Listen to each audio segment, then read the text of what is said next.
Baik, selamat sore Bapak Ibu, masyarakat Kabupaten Belu. Salam sehat, salam jumpa lagi dengan saya, Vicky Nahak, mengudara di salah satu grup politik yang ada di Kota Tambuah. Pada kesempatan yang baik ini, saya mau mencoba menyampaikan atau live terkait dengan putra terbaik yang dimiliki Rabelu untuk maju dalam kontestasi Pilkada Belu 2024-2029. Banyak yang bertanya, masih banyak figur-figur lain yang harus dipromosikan. Sekali lagi saya mau sampaikan kepada publik bahwa ini menurut penglihatan saya atau menurut apa yang saya lihat dan apa yang sering diperbincangkan oleh masyarakat. Jika ada yang ingin menyampaikan atau ingin mempromosikan figur yang lain, itu silakan, terbuka lebar, tidak menutup kemungkinan. Tapi saya akan konsisten untuk 3 kader ini. Nanti silakan masyarakat yang menilai. Tapi sebelum itu saya ingin menyampaikan sekali lagi propesiat kepada pihak kepolisian, khususnya Polres Belu, yaitu Bapak Kapolres yang sudah mengunjungi salah satu anggota KPPS yang terbaring di rumah sakit.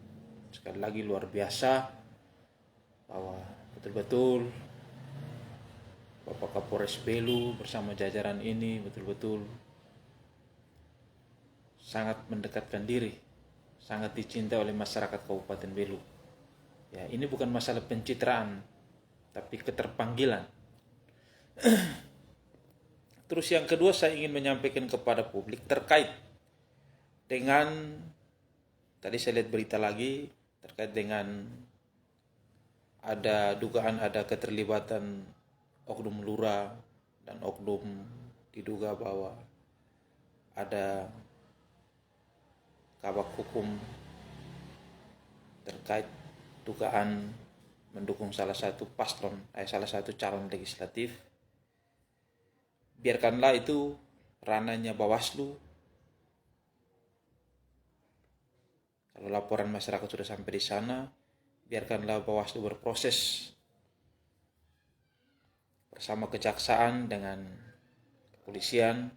Apabila terbukti bersalah, ya, seperti yang tadi pernyataan tegas lagi yang dikeluarkan oleh Wakil Bupati Belu, tidak segan-segan kita menunggu saja hasil pemeriksaan daripada Bawaslu. Bapak Ibu pencinta grup politik Kota Ketik, kemarin saya sempat menulis 3 kandidat yang mewakili Belu Utara. Masih ada komentar yang mengatakan ada yang lain. Saya bilang itu sekali lagi terserah, itu silakan dipublikasikan. Sekarang saya mulai lagi dari saya pada kesempatan yang baik ini saya mencoba untuk mempromosikan salah satu figur muda dari Belu Utara, yaitu Bapak Yosep Bere, atau yang sering dipanggil dengan Aceh Sabandar. Beliau hari ini menjabat kepala Desa Bandaran dan Otoritas Pelabuhan kelas 4 ND. Ya, pasti masyarakat bertanya, ini apa yang sudah dia buat? Bicara tentang apa yang sudah dia buat, yang pertama kita harus lihat dulu prestasi. Beliau ini walaupun di usianya yang masih relatif muda, beliau sudah menjabat menjadi kepala Sabandar itu sudah berapa tempat ya? Dari Maumere, kalau saya tidak salah Rote, terakhir di Ende. Artinya bahwa ini adalah sebuah kemampuan. Kita harus bangga memiliki putra-putra daerah yang patut diperhitungkan dan bisa menduduki jabatan-jabatan strategis. Ini sesuatu hal yang harus kita banggakan. Yang kedua tentang kedekatan emosional dengan masyarakat. Beliau ini tinggalnya di rumahnya di Fatu Banau. Mungkin bisa Bapak Ibu tanyakan kepada tetangga atau masyarakat yang mengenal beliau. Atau mungkin sekarang beliau, kalau saya tidak salah, manajer sebuah klub sepak bola yang ada di Fatu Banau. Mungkin bisa ditanyakan tentang keseharian. Setahu saya banyak dia membantu masyarakat Kabupaten Belu, khususnya yang bekerja di pelabuhan. Di mana pelabuhan yang tempat dia mengabdi, pasti di situ ada banyak masyarakat yang bekerja. Artinya, saya kenapa menyampaikan ini? Ini adalah figur muda. Bicara kemampuan, pasti dia punya kemampuan. Maka dia menjabat menjadi kepala Sabandar di usia yang muda ini. Sudah berapa tempat yang dia menjabat menjadi kepala. Artinya sebuah prestasi dan kemampuan yang dia miliki. Terus yang kedua, kita bicara pilkada, kita bicara terkait dengan budget. Ya. Kalau saya bicara tentang kemampuan dia secara ekonomi, saya pastikan bahwa dia sudah mampu secara ekonomi. Jadi ketika dia memutuskan mau menjadi calon bupati ataupun wakil bupati, saya yakin bahwa dia sudah memiliki budget tersebut. Artinya apa? Kita tidak memilih orang. Ini calon bupati. Ini bukan calon kepala desa. Ini calon bupati atau wakil bupati.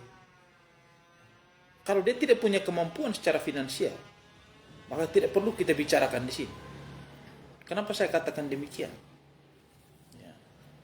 Ongkos politik pilkada itu tidak sedikit budget yang dibutuhkan.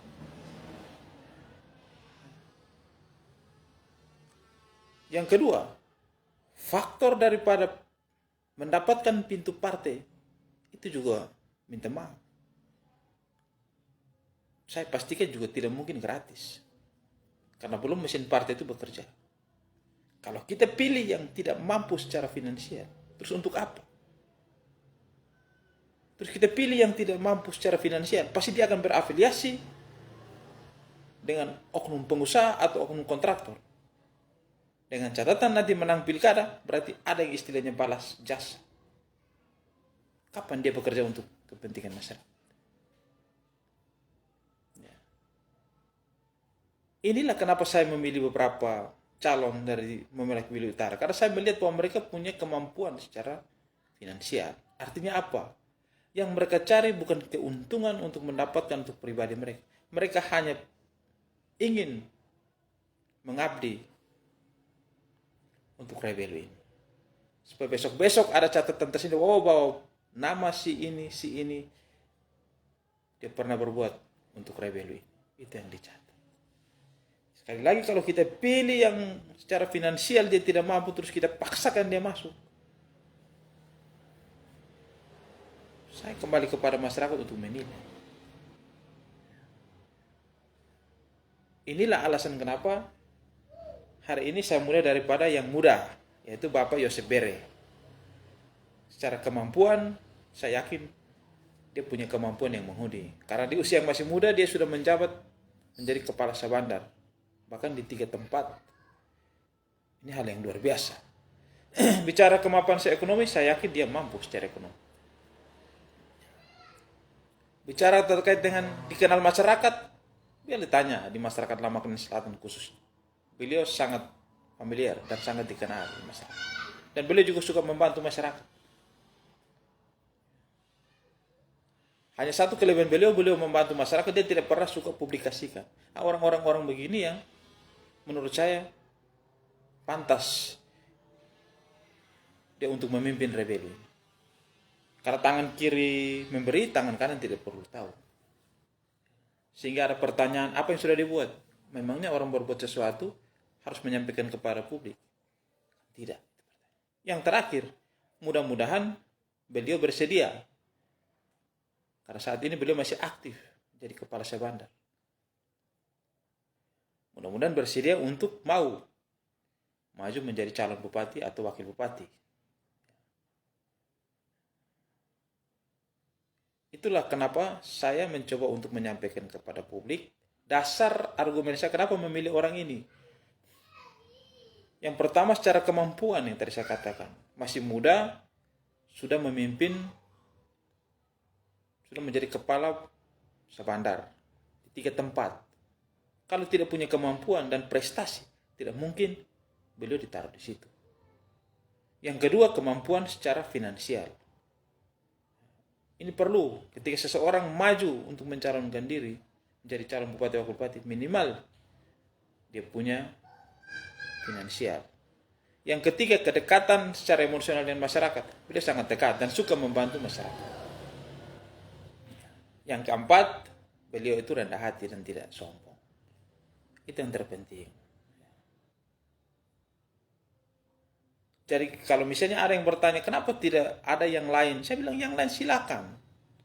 Tapi kita mau mempublikasikan di publik ini, artinya bahwa dia sudah mapan secara finansial dulu. Ya.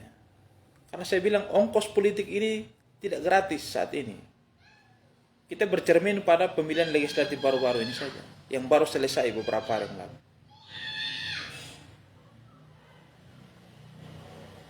Artinya kita melihat, supaya apa?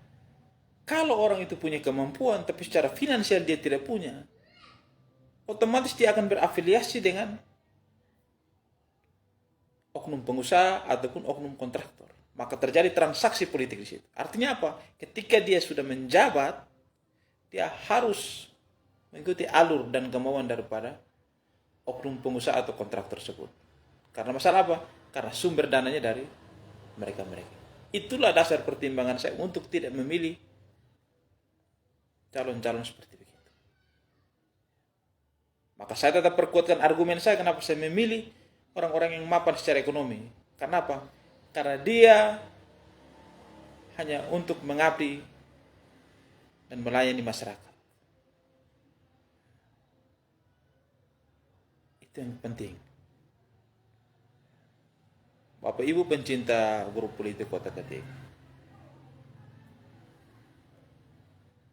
Pileg sudah selesai, dan sekali lagi profesional bagi teman-teman yang sudah terpilih, tinggal tunggu pelantikan. Ya. Sekarang kita tinggalkan Pileg yang sudah berlalu, kita fokus pada kader-kader yang siap untuk maju menjadi calon bupati dan wakil bupati 2024-2029. Nah, hari ini saya mulai dari kader yang muda. Nanti besok saya akan mulai lagi kader yang tua, yang sudah mapan mungkin. Kenapa saya yang katakan hari ini saya mulai dari yang muda, yaitu Bapak Yosef Bere alias Aceh, supaya menjawab pernyataan publik. Kalau kita mau kabupaten ini menjadi baik, buanglah sudah yang namanya kita pakai akun palsu, menyerang privasi orang. Pakai akun asli, sampaikan. Ada figur mana yang mau kamu dukung? Silakan. Yang penting tadi saya bilang, kemampuan harus penting. Terus yang kedua, faktor finansial yang terpenting. Hubungan dengan masyarakat.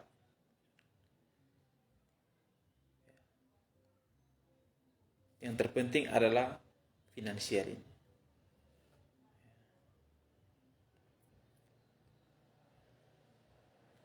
Mungkin ini yang dapat saya sampaikan pada kesempatan yang pagi ini. Harapan saya kepada seluruh lapisan masyarakat Kabupaten Belu, mari tetap kita jaga Kamtipmas. Ya. Mari kita lupakan semua drama pemilu yang baru selesai. Ya, apapun hasilnya kita terima dengan lapang dada. Yang menang silakan merangkul yang kalah. Bahwa politik sudah selesai, berbeda pilihan hal yang biasa. yang kalah, mari kita benahi diri. Kita belajar dari pengalaman. Siapa tahu 5 tahun lagi kalau maju lagi, mungkin ada harapan yang baik buat diri kita. Terkait dengan yang tadi saya sampaikan di awal live, terkait dengan laporan masyarakat terkait keterlibatan, diduga ada keterlibatan oknum ASN tidak netral dalam pemilihan legislatif baru-baru ini, biarkanlah dari Bawaslu, Kejaksaan, dan kepolisian yang melakukan tugas mereka. Apabila terbukti bersalah, silakan, itu ranahnya pemerintah, ranahnya Bawaslu untuk menentukan nasib mereka. Mari kita fokus untuk kita melihat figur-figur yang terbaik untuk memimpin Rai Belu ke depan. Dari sudut kota Belu, saya Vicky Nahak. Sebelum mengakhiri live saya, sekali lagi saya sampaikan, saya rindu dengan Kung Yap. Kung Yap ini kok tumben dia tidak muncul di grup-grup politik ya. Semenjak saya melihat beliau di seputaran Senggol, semenjak itu pula beliau tidak pernah aktif lagi di media sosial. Apa mungkin beliau sibuk urus PKK ya? Atau juga saya menduga beliau sibuk dengan urusan pembukaan PKK. Susah debot, nice ya. Saya sekali lagi menyampaikan kepada publik ini, kita jangan suka memfitnah orang.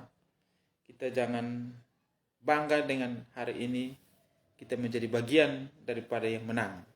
Euforia berlebihan menjadi bumerang tersendiri dalam perjalanan hidup kita. Apalagi kita suka merendahkan orang lain, memfitnah. Saya menyampaikan bahwa karma itu dia berjalan pelan, tapi pasti. Ketika karma itu kena pada diri kita, maka di situ selesai sudah perjalanan karir kita.